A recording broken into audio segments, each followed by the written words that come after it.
साथियों, जय भीम, नमो बुद्धाय। आप देख रहे हैं द मूक नायक में आपका स्वागत है।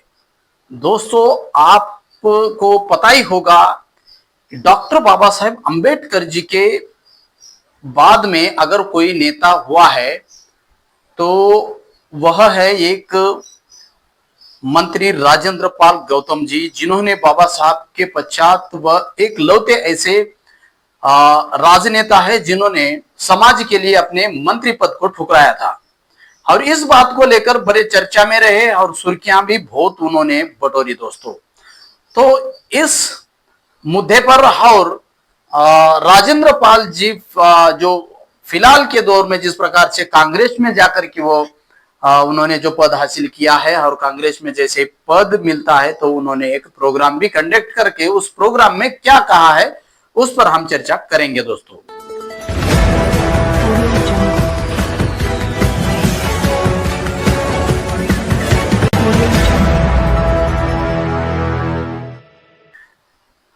साथियों, इस चैनल पर नए हो तो आप चैनल को सब्सक्राइब करें और बेल आइकन की घंटी दबाना ना भूलें ताकि आपको इस चैनल के माध्यम से आपके स्क्रीन पर रोज वीडियोस आते रहे। दोस्तों, और अंत में एक प्यारा सा कमेंट जरूर करें, अच्छा लगे बुरा लगे जो भी लगे कमेंट जरूर करना ताकि हम आगे की रणनीति जो है हमारे चैनल की हम तय कर सके और आपके माध्यम से हम आगे बढ़ने की कोशिश कर सके। दोस्तों, आइए हम आगे बढ़ते हैं। दोस्तों, मुद्दे की बात करते हैं। दोस्तों, राजेंद्र पाल गौतम जी वे एक अंबेडकरी मूवमेंट में अंबेडकरी विचारधारा के एक एडवोकेट और एक राजनेता माने जाते हैं और उनकी राजनीति जो है दबे कुचले पिछले लोगों की आवाज उठाते हुए दिखते हैं और वह चर्चा में हमेशा रहते हैं। दोस्तों, लेकिन यहां पर एक बात बड़ी हैरान कर देने वाली यह है कि राजेंद्र पाल गौतम जी कांग्रेस में गए, जो कि आम आदमी पार्टी के वह एमएलए थे, खासदार आमदार थे। उस आमदार को राजीनामा देकर के वह कांग्रेस को उन्होंने चुना और बाबा साहब ने तो कहा था कि कांग्रेस एक जलता हुआ घर है, ये बाबा साहब के बोल है।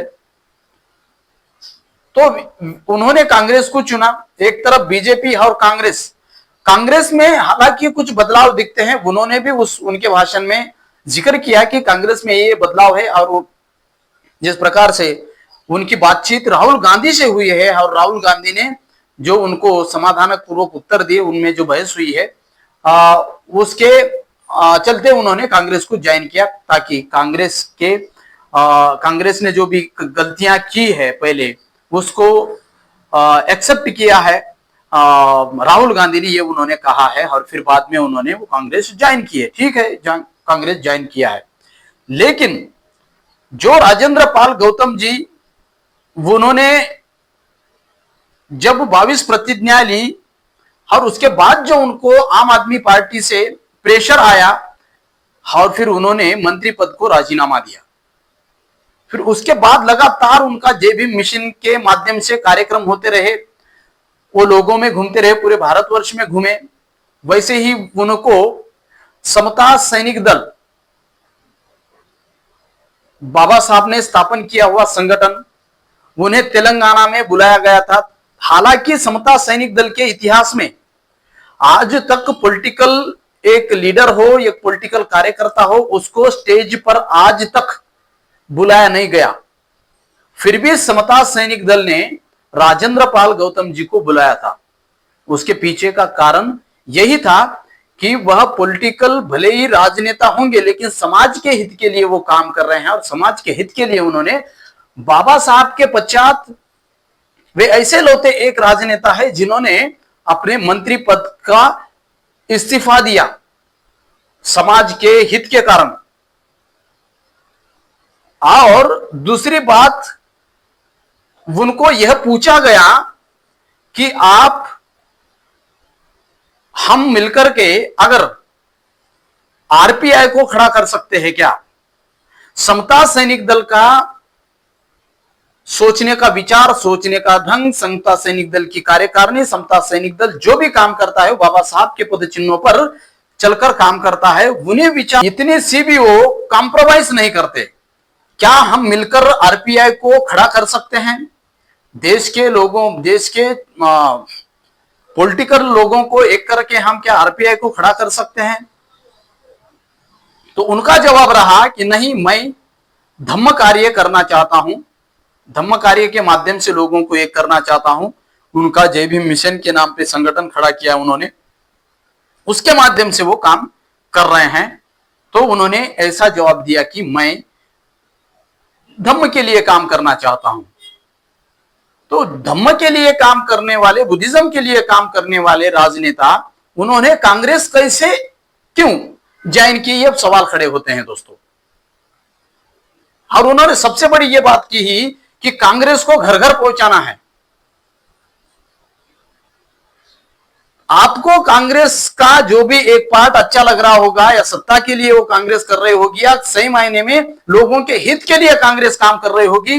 राहुल गांधी में आपको भले ही बदलाव दिख रहा होगा, लेकिन राहुल गांधी के अंदर कहीं ना कहीं वही पॉलिटिकल लीडर है जो कि अपनी पार्टी के लिए काम करता है, जो कि अपने पद के लिए, कुर्सी के लिए काम करता है, अपने पार्टी के लिए काम करता है। वह मुझे दिखाई इसलिए दे रहा है क्योंकि कांग्रेस पार्टी ने जो तेलंगाना में दबे पिछले लोगों के बीच में दरारें डालकर उन्होंने एबीसीडी करके एससी एसटी वर्गीकरण इन कांग्रेस वालों ने किया है।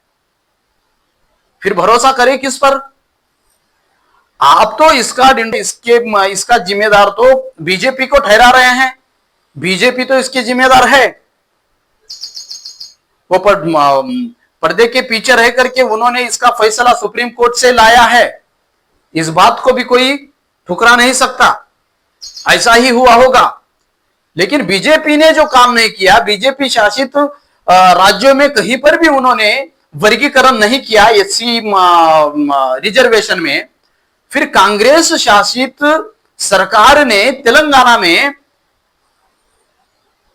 जो दबे कुचले लोगों के हित में काम कर रही हो, जिसकी हिस्सेदारी उतना रिजर्वेशन मिलेगा कहने वाली कांग्रेस, फिर रिजर्वेशन में बढ़ोतरी करने के बजाय 20% के जगह 15% है, तो 15% के जगह 20% एससी को रिजर्वेशन देना चाहिए, ना कि इनके अंदर एबीसीडी करके इनको विभाजन करना चाहिए। इस बात पर कांग्रेस ने काम क्यों नहीं किया?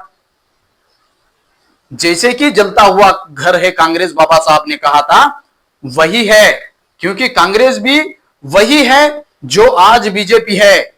भले ही वो सत्ता में नहीं है, इसलिए उसके तेवर बदले हैं, इसलिए वो संविधान को लेके सर पर घूम रही है। अगर कांग्रेस गवर्नमेंट फिलहाल तो राहुल गांधी के नेतृत्व में ही काम कर रही है ना, फिर तेलंगाना में कैसे और क्यों इनको एबीसीडी करना पड़ा? वोट के लिए। तेलंगाना में ज्यादा वोट मादिगा और मातांग समाज का वोट ज्यादा है, वोट बैंक ज्यादा है। मंदा कृष्णा ने जो आवाज उठा है उसके पीछे ज्यादा वोट बैंक है।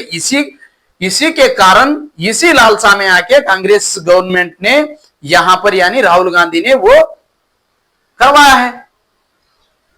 फिर उसमें लॉस किसको हुआ है? राजेंद्र पाल गौतम जी के लोगों को लॉस नहीं हुआ है। राजेंद्र पाल गौतम जी जिस प्रकार से कांग्रेस का अभी उदो उदो कर रहे हैं, कांग्रेस को सर पे लेकर घूमने का वो बात कर रहे हैं, राजेंद्र पाल गौतम जी से कोई अपने को आपत्ति है। मैं भी राजेंद्र पाल गौतम जी को मैं पसंद करता हूं पर्सनली तौर पर, लेकिन ऐसे मामले में किसी भी कीमत पर किसी को भी बख्शा नहीं जाएगा जहां पर समाज को धोखा हो रहा हो, जहां पर जिस लीडर से समाज को गुमराह किया जा रहा हो। क्या एक पद कांग्रेस में मिलते ही राजेंद्र पाल गौतम जी के पूरे तेवर बदल गए और वो अभी कांग्रेस पार्टी को घर घर को पहुंचाने में लगे हुए हैं और बात कर रहे हैं घर घर को, कांग्रेस को घर घर में पहुंचाएंगे। और जब उनको समता सैनिक दल के कार्यकर्ताओं ने पूछा कि क्या बाबा साहब ने दी हुई उस पार्टी को हम खड़ा कर सकते हैं क्या, बोलने पर उनका जवाब था, नहीं, हम अभी धम्म कार्य में काम करना चाहते हैं। यानी आप कहीं ना कहीं पद के लालसा पे गए हैं क्या? कहीं ना कहीं तो ये आपका स्वार्थ दिख रहा है। ऐसे सवाल खड़े हो रहे हैं दोस्तों। अगर समाज के लिए सच्चा काम करने वाला पॉलिटिकल लीडर हो या धम्म के लिए काम करने वाला नेता हो, वह अपने बात पर अड़े रहेगा। हम अगर पॉजिटिव वे से बात भी अगर करेंगे कि सबसे बड़ी अभी अपोजिशन पार्टी है तो उसमें जाकर के हम हमारे लोगों के लिए काम कर सकते हैं, ऐसा कुछ भी नहीं होता। आपको सिर्फ हमारे राजनेताओं को सिर्फ इस्तेमाल किया जाता है और आपके समाज को इधर उधर भटकना ना देना, इसलिए एक एक राजनेता को उठाकर अपने बगल में, जिसकी फॉलोइंग ज्यादा है, समाज में जिसका ज्यादा वेट है, उसको उठाकर अपने बगल में बिठाया जाता है और उसका रिमोट खुद के हाथ में रखते हैं। इसीलिए इन राजनेताओं को ऐसे यूज किया जाता है और हमारे राजनेता जो है चंद पैसों के लिए हो या कुर्सी के लिए हो, बीक जाकर के पूरे समाज का सत्यानाश करने में कोई कसर नहीं छोड़ते दोस्तों। जैसे कि आरपीआई सबसे बड़ी अपोजिशन पार्टी थी, उसमें चुने हुए लोगों ने खुद को बेचकर समाज को बेचने में कोई कसर नहीं छोड़ी, पूरा समाज का सत्यानाश उन्होंने किया और आज समाज इतना बिखरा हुआ है, आज समाज में इतने संगठन हैं, आज समाज में इतने संगठन बने हैं हजारों लाखों, इसकी जिम्मेदारी वही लोग हैं जो आरपीआई से सबसे पहले चुनकर आए थे। और आज भी ये लोग, आज तो भी समय आया है एक होकर के काम करने का, जैसे कि राजेंद्र पाल गौतम जी है, रामदास आठवले जी है, माननीय प्रकाश अंबेडकर साहब है और ऐसे तमाम लोग जो अपने दिग्गज नेता है, उनको अभी एक होकर के एक प्लेटफॉर्म पर आकर के बाबा साहब ने दी हुई आरपीआई को खड़े कर करके इस देश में बड़ा अपोजिशन खड़ा करने की और अपने लोगों की आवाज उठाने की जरूरत है। तो ये लोग आप अपने झंडे उठाकर आप अपना नाम फ्रेम के वास्ते इन्होंने एक एक पार्टी पकड़ी है और खुद को समाज के सामने मैं बहुत बड़ा लीडर हूं, मैं बहुत बड़ा समाज सेवक हूं, मैं बहुत बड़ा धार्मिक सेवक हूं, मैं समाज के लिए ये करूंगा वो करूंगा, ये जताने में लगे हुए। दोस्तों आप कमेंट करके बताइए कि कौन कितना ईमानदारी से समाज में काम कर रहा है, समाज के हित के लिए काम कर रहा है।